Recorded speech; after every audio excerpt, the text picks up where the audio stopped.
yang harus dijaga dan dilindungi dari segala noda yang membuat engkau telah menderita. Waspadalah selalu, jangan sampai terbawa nafsu belaka selama hidup di dunia. Itulah yang kupinta.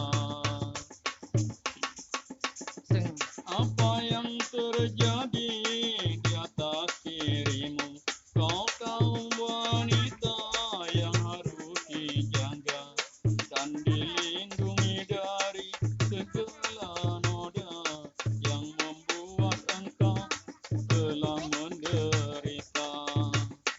Waspadalah selalu, jangan sampai